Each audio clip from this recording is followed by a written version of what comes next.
Olá, iluminados com poderes psíquicos! Olá, iluminadas com poderes psíquicas! Eu sou Otávio Gá, este é o Super 8 e hoje... Você que é antenado aqui no canal já viu o vídeo super especial que eu lancei sobre o clássico de 1980 e agora a gente vai passear sobre as questões que chamaram a atenção sobre esta sequência que chega depois de 39 anos. Estão prontos? Eu tô. Então, simbora! Esse filme acontece quando o iluminado se apaga? Doutor Sono é aquele que só ensonha pra passar em medicina? Pior do que perder o sono à noite é achar ele de dia? Tudo isso e muito mais, agora. Um garotinho com poderes psíquicos e sua mãe foram perseguidos no hotel assombrado pelo próprio pai que a malucou por causa das forças sinistras do lugar. Anos mais tarde, Danny tenta oprimir os seus poderes, mas muda de ideia quando uma jovem com poderes semelhantes pede ajuda para se proteger de um culto do mal que busca a vida eterna. 36 anos após lançar o romance O Iluminado, Estevão Rey resolveu escrever uma continuação para saciar a curiosidade dos fãs que se perguntavam o que teria acontecido com o menininho Danny após os incidentes no Hotel Overlook. E assim como em 1980 O Iluminado ganhou uma versão para cinema por Stanley Kubrick, a adaptação cinematográfica da sequência Doutor Sono também foi produzida e acaba de ser lançada sob o comando de Mike Flanagan. Porém, há uma diferença crucial entre os dois processos criativos. Enquanto o escritor do romance foi deixado de lado no primeiro filme e acabou abominando o resultado final por causa de muitas mudanças em relação à sua obra, agora ele foi tratado com maior apreço pelo diretor Mike Flanagan, que também foi mais fiel ao material literário, o que, claro, deixou o Estevão feliz da vida. Mas o mais surpreendente é que o cineasta conseguiu esse feito mesmo levando em consideração os eventos do filme do Kubrick como antecessor dessa sequência. E eu sou suspeito a falar que foi uma sábia decisão, pois eu adoro o Iluminado do Kubrick, que não só deu a sua versão aos fatos sugeridos pelo livro, como concebeu imagens de uma forma bem única, que dificilmente seria replicado nessa sequência, e de fato não foi. Na verdade, isso não foi sequer tentado, até porque eu acho que não agradaria o Estevão. E ainda bem, porque ao tentar simular um Kubrick, Mike Flanagan, que parece ser um cineasta sensato, poderia dar um tiro no próprio pé e acabar concebendo uma obra sem autenticidade, perdida e talvez até ridícula. Felizmente, então, ele decidiu tocar o projeto ao seu próprio modo, que obviamente não chega perto da estranheza que dá às obras de Kubrick uma identidade única, mas ainda assim ele conseguiu entregar um filme excepcionalmente envolvente e amedrontador, ainda que esteja mais voltado para o convencional. Mas Otávio, o que de acho seria esse convencional? Em resumo, o autoral está mais preocupado em compartilhar uma visão com o público sem a necessidade de agradar o gosto popular. Logo, ele se permite ser mais provocativo, subversivo, desafiador e por isso acaba sendo mais incomum. Alguns exemplos de técnicas que inclusive a gente pode ver em O Iluminado: planos mais longos, pausas maiores, mais ações no lugar de diálogos para contextualizar, mais diálogos indiretos, inserção de takes alegóricos que parecem não fazer sentido logo de cara e situações que aparentemente não fazem sentido e deixam perguntas em aberto. E sobre características mais pertinentes ao terror, a gente tem menos sustos fáceis, tentativa de capturar o público mais pelo psicológico do que pelo medo físico e uma violência nem sempre tão direta. Já o convencional, como o nome diz, busca uma maior afinação com as regras e convenções, para dar ao público uma satisfação mais imediata, sem floreios, ou para, pelo menos, gerar o mínimo de rejeição possível ao se aproximar daquilo que o espectador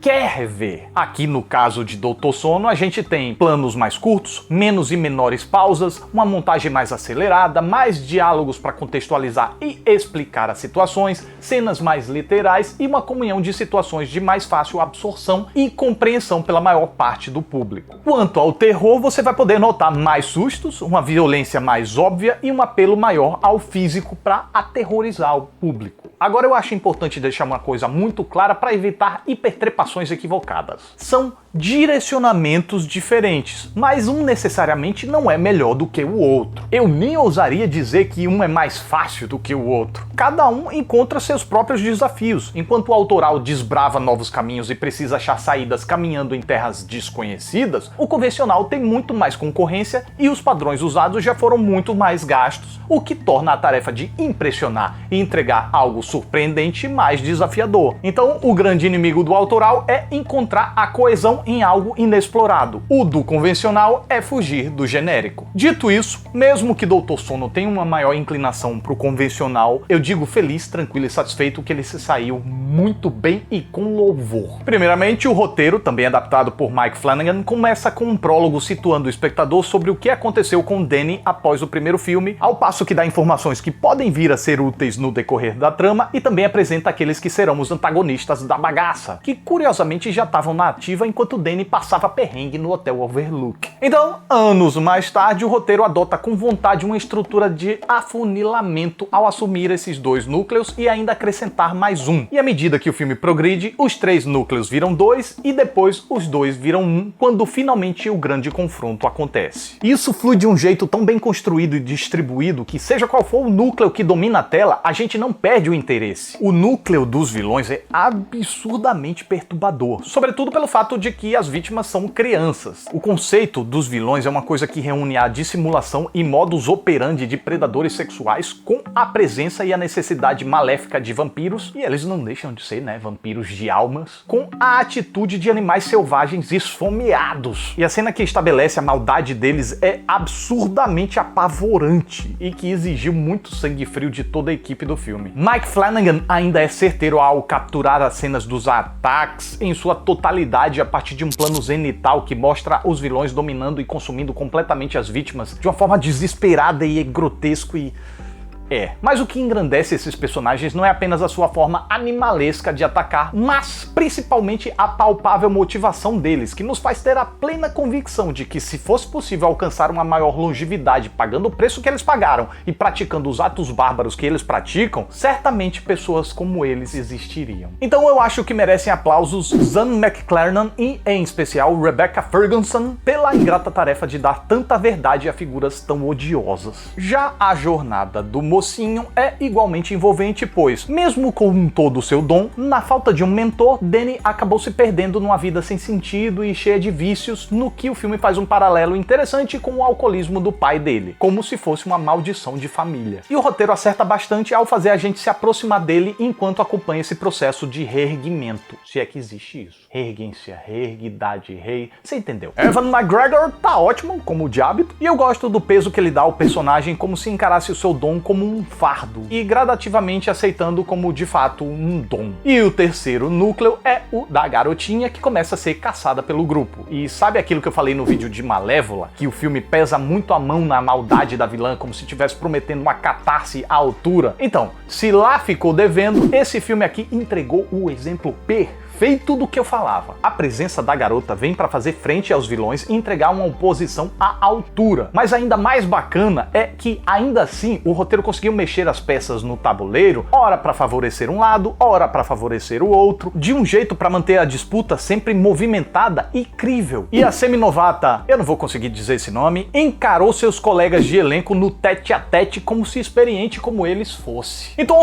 depois de tanto elogio, você deve estar pensando: esse filme então deve ser perfeito? E para algumas pessoas talvez seja mesmo, pois o fanservice para os fãs de O Iluminado pode ser muito prazeroso. Infelizmente, para outros fãs, pode não ser tanto, que foi o meu caso. O filme já começa nos reinserindo no Hotel Overlook e reintroduzindo alguns personagens na pele de outros intérpretes, como quem diz: pode até parecer um tico diferente, mas o filme é continuação do Iluminado, tá bom? E até aí tudo bem. Mesmo a linguagem narrativa sendo bem diferente, eu tinha captado a mensagem e marquei nessa nova trama que é muito própria, tem personalidade própria, flui, que é uma beleza e parece consolidada em si, sem precisar sobreviver às custas da memória do filme de 1980. As referências pontuais serviam para dar aquele calorzinho de nostalgia no nosso peito. E até quando a trama começou a dar pistas de estar tomando um certo rumo referenciativo, mesmo que pudesse ser evitado, eu comprei e continuei vibrando. Mas quando o rumo foi de fato tomado e as coisas aconteceram, parece que o filme perdeu a independência, a autoconfiança e se tornou absurdamente dependente da referência e do fanservice. Era um filme que estava caminhando,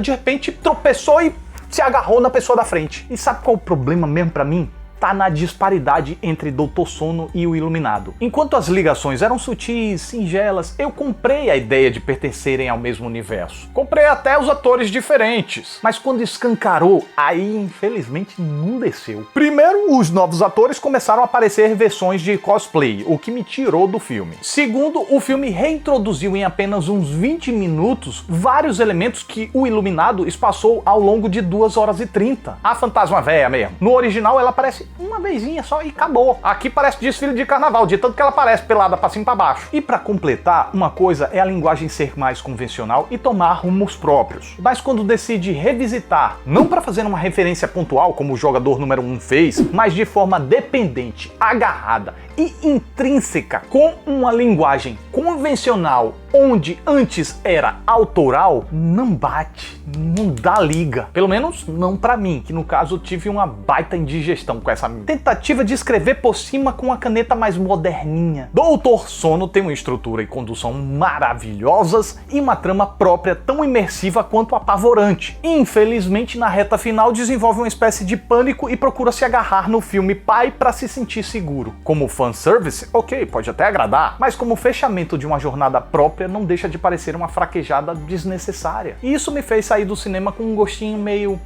né. Mas, refletindo um pouquinho mais, eu consigo ser justo com todo o resto até então, que mexeu tanto com as minhas emoções, então esse sentimento logo passa. Felizmente. E essa é a minha reação ao filme. E você aí, concorda comigo ou discorda de mim, hein? Então é isso, mais um Super 8 tá chegando ao final. Eu fico muito grato pela atenção de vocês. Muito obrigado, até a próxima aí.